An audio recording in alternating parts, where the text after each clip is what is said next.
Hey everyone, today we're going to be talking about some money management, and today's topic is a little bit advanced. A lot of brand new traders don't really use this, don't even know how to use this, but it's not really too complicated. It's pretty easy, and if you utilize this in your trading strategy, this might be the difference between you coming from a failing trader to actually becoming a profitable trader. So you should definitely implement this. And what is this? We're talking about securing partial profits.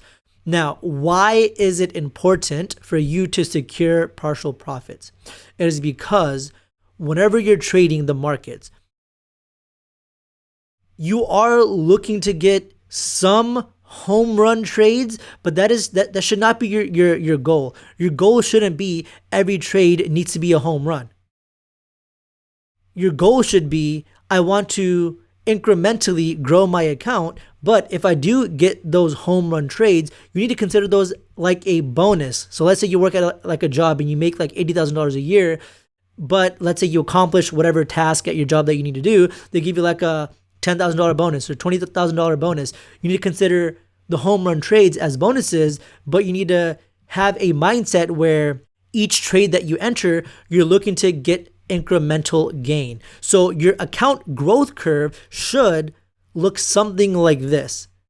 Should always be going up, a little bit of dips here and there, should always have a little bit of incremental growth. And yes, you might have some times where you get those home run trades and you get those home run trades, but you should always be having some sort of incremental growth in your account. This is a healthy standard account growth curve. Now, how do we accomplish this? How do we always ensure that the overall trend of our account is always going to be bullish? Here's how we accomplish this. And by the way, there are 3 ways to take partial profits, and I'm going to show you all 3 of these ways here in this video right now. The first way we can do this is, first of all, as professional traders, if you are not already pre-planning your trades, you must be pre-planning your trades. What do I mean by this? What I mean is, let's say the market is up here and you see a red candle. What you shouldn't do, you shouldn't sit here and say, I'm going to sell right now. You shouldn't just be like, oh, I'm going to sell just because it's a red candle and the prices already went all the way up. Instead, what you need to do, you need to pre-plan your trades. You need to find some sort of technicals. You need to figure out a reason why you would want to enter a trade at a certain price point. So let's say you found this area over here, you want to enter a buy. This is the act of you pre-planning your trade. You're potentially looking for a buy if the price enters this area over here. Why is this? Why do professional traders plan their trades instead of just quickly entering what's called a market order, an instant execution? You don't want to execute your trade instantly. You want to always try to attempt to enter what's called a buy limit or a sell limit. You want to pre-plan your trades because this allows you to get an optimal entry, because you're not always going to be sitting at the market whenever the price has retraced to its optimal point. If what I'm saying right now is a little bit too advanced for you, what I would suggest, watch some other videos on my channel. That's not what this video is about. But that being said, let's say you have now gotten to a point in your trading where you are pre-planning your trades.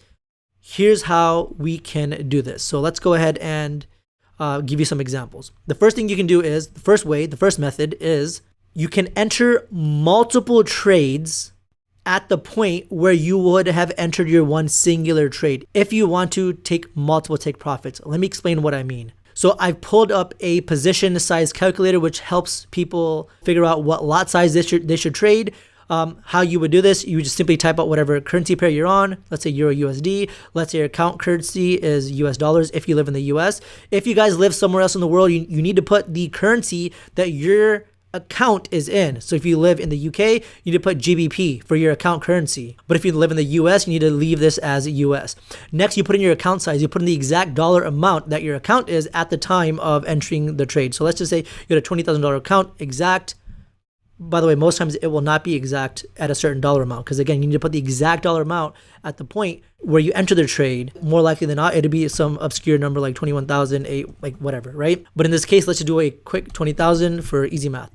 All right, now let's say on this trade, let's say you enter this trade here. Let's say you wanted to enter a 1% risk, meaning you wanted to risk 1% of your entire account. You just put in 1%. Now you need to figure out how far is my stop loss in terms of pips. Go over here. This shows this is a 30.8 pip stop loss. So you would put that over here, 30.8 pips for the stop loss. And then you just simply hit calculate. And because you've kind of notated you're on Euro USD, you're counting US dollars, account size 20,000, the risk you're trying to risk of the total account is just 1% of the account. Stop loss is 30 pips. That would mean your lot size needs to be 0.65 lots. This would be the size of your trade if you were just simply entering one trade. But in this first method, what we're doing is, because we want to take partial profits, what you can do is you can enter two trades. So what you would do is you would divide your lot size by 2. You would divide this number by 2. So once you have this divided by 2, you would enter two trades at those sizes. So instead of just me getting my calculator, I'm just going to just do half of that right there. That's going to give me the same thing. So here you would just do two trades that are 0.32 lots. So we have our first trade. And now we have our second trade in the same exact spot. Both of these trades will get activated at the exact same time. Why? Because remember, we're adding what's called pending orders, right? So both of these pending trades will get activated at the same exact time. Stop loss is the exact same, but the difference is we're going to have two different take profits. So what's going to happen is the first trade, you would put in your take profit wherever you want to put it. Let's say you put the take profit at this zone over here. Your first TP is here. Let's say you put your second TP at this zone up here. So now we have two different areas where we would want to close our potential trades. So the first trade hit take profit. In the second trade, we would set our take profit here. So what you're going to actually do physically in your app, you're going to put in your entry price for two trades on MetaTrader 4 or whatever app that you use. If you use TradingView, you're going to put your entry price for two trades at 1.08429, and for both of the trades, your stop loss is going to be 1.08121, and for the take profit for one of your trades is going to be 1.10110, and for your second trade, the take profit is going to be 1.10682. You're going to have two different take profits, and what's going to happen is the lot size for both of these must be 0.32 lots each, or if you use a broker that uses units, this is going to be the units that you're going to put for the lot size. And then if the price does end up going against you, guess what? You've now only lost still that 1%. You've lost both of the trades, but since you divided the lot size by 2, you've lost just 1% of your entire account. But the upside is, the benefit is the fact that you can have two separate take profits. For example, if you want to secure half of your trade here, half of your trade is closed, and then you can secure the other half at the other point, which is your TP number 2. That's the first way. You can just simply split up your trades. Now, the second way to do this is instead of splitting your lot size by 2, we could just kind of enter one trade. So this is whether you pre-plan your trade or not. Let's say you didn't pre-plan your trade. Let's say you just entered a market order, which is what I suggest not to do. But let's just say you entered a market execution and you're instantly in the trade. So in that case, you would do your standard lot size at like 0.65 lots. You wouldn't have to divide it by half. But what you can do is if you wanted to take partial profits here, you can go on your app and close a partial amount of this trade, and you can allow the rest to continue to run. That is how you would be able to take partial profits on the second scenario. Now, the reason why this isn't really ideal is because the only way you can really do this is if you are just sitting at the chart whenever the price reaches your TP1. So let's say your take profit one was here. You would just have to be like on the chart or on the phone or on the computer at that time when you want to manually close the trade, because that's manually doing it. It's not ideal. I personally like to set a lot of pending orders and pending take profits, so this way I don't have to be like on my screen all the time. I want to try to spend as least amount of time on the charts, because this helps with my overall mentality overall, helps with my emotions, and it just allows me to live my life. I didn't do trading to work another 9-to-5 job and be on the computer all day, right? So we use our money to make more money, which is the concept of trading. We're not trading our time for money. Here we're trying to trade our money for more money, right? So once you understand that concept, hopefully I'll be able to convince you to start using pending orders and kind of like automating this just a little bit.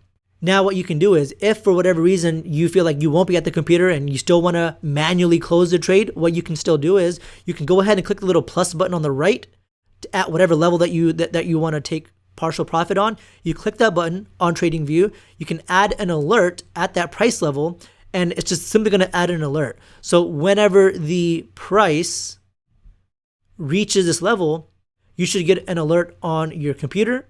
And if you're logged into TradingView on your phone, you'll also get an alert on your phone as well. And that notification will allow you to close partial profits on your trade. So that is the second method. You just manually close partial amount of your trade. Now, the third method on how to do this, and this is my preferred.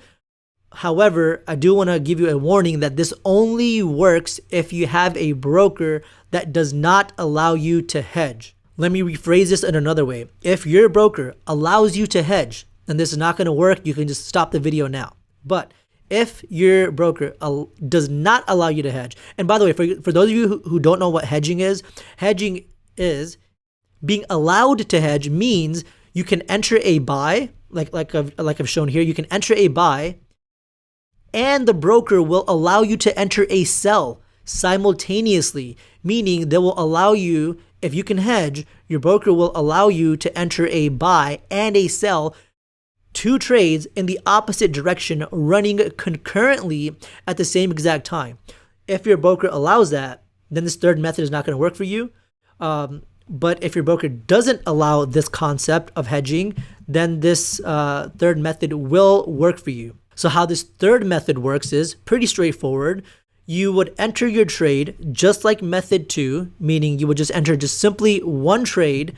You would use that normal lot size, 0.65 lots, or if your broker uses units, you would just enter these amount of units for your trade for whatever lot size that you use. Now you have your trade activated and it's running. How you can take partial profits is this. Let's say this is where the price was. Let's say the price is creeping up, and let's say you wanted to take partial profits. Let's say you did not want to close your trade entirely at this level, but you did recognize that this was an area where the price is having trouble breaching. So you could possibly ask yourself, the price could potentially bust a U-turn and start going back down, and you don't want to risk the price going all the way back down to break even. And this is why partial profits are super important, because if you don't take partial profits and the price goes in your favor, and then it doesn't hit your take profit and goes back to break even, guess what? You just wasted all that time. You made $0 profit. You just wasted all that time, even though it was a very good setup, very good stop loss, everything was good, except you just had a terrible take profit and you didn't manage your risk properly. So let's say you did identify that this is a potential area where you want to close your trade partially. What you can do is, with the third method, if your broker doesn't allow you to hedge, what you can do is you can enter a pending sell order. You're going to pretend you're going to hedge. You're going to act as if you are going to hedge. So you're going to enter a potential sell. The stop loss is unnecessary. It is irrelevant. You don't even need to put a stop loss actually. All you need to do is, and you don't even need to take profit either actually. All you need is your entry of where you want to close partial profits of your trade. And how you would do this is you need to ask yourself, how many lots do I want to close? If you want to close half of this trade, and we know we entered 0.65, you can just close half of the lots. You can close around 0.3 lots, right? Just like we did before. So to do half of that, you can close 0.32 lots, or these many units. And what you'll do is you'll actually go to your broker, your app, and you'll enter a pending, you'll schedule a sell limit to automatically get activated whenever the price reaches this area. But the lot size is going to be like half of what the lot size you went going long. So if you went, for example, just keep things simple. If you went one lot long, you'll enter a half lot short. And the act of doing that, because remember, we're buying low to eventually sell high. And the act of entering a sell position means you're selling high to eventually buy low, right? So the keyword is you're selling high. So this sell means how many ever units that you bought here, you're looking to sell half of those. That's what this will do. That's what this will accomplish. So if you do that, if this is half the lot size of this first one, and you allow the price to continue to run, once that gets triggered, this main trade, the first trade, what's going to happen is the remaining amount of this trade is going to continue to run. So you will still be in that buy position. This sell will be instantaneously like closed. You can think of it like this trade is eating up this trade all the way, or this trade is eating up half of this trade. And then the next candle continues and this trade is still going. This trade is still active, and you can just set whatever your final TP was over here. So to be clear, your TP isn't down here for this trade. Your TP is wherever you wanted your TP to be. So let's say I entered here, my stop loss is here, my TP is here, but if I want to enter a partial take profit, I would just simply slip in a quick little sell position that's half of the lot size of the long position that I did over here. So hopefully that kind of explains how that works. And tell me in the comments below, if you will do partial profits, which of these three methods would you use? Would you use method 1, where you split the lot sizes in the beginning? Would you do method 2, where you just manually close the trade, or you just enter your trading view alert and you just kind of manually do it there? Or would you do number 3, where you just enter a sell position that's smaller than your initial buy position? And again, remember, this only works for brokers that do not allow you to hedge. Anyways, let me know in the comments below. It's pretty straightforward, pretty simple. Everyone should know how to do this. Everyone should be doing this. If you're not, I know technical analysis is the whole sexy thing about Forex, and people just want to talk about technical analysis all day. But if you're not managing your money correctly, if you're not learning these type of things that can help you in your trading by far, you are literally trading with a handicap. So you want to position yourself where you are on an equal playing field of all the other traders and players in the game. And if you know the institutional traders, the big banks, the market makers, everyone that's working at these hedge funds, if they're managing their risk properly and you're not, you're just simply entering a stop loss and a take profit, you're not doing anything to manage your risk, guess who's going to win? They're going to win every single time. And you're just going to simply continue to donate money over and over and over again. So you don't want to donate money. You want to make sure you're doing this the right way. That's the only way you'll be able to become consistently profitable. That being said, take care. If you guys found this valuable, hit a like on the video. Subscribe if you haven't already. Leave a comment down below. Comment below your thoughts or any other video ideas that you want me to kind of go over. I'd be more than happy to kind of go over all that stuff for you as well. That being said, take care, and I'll catch you guys in the next video.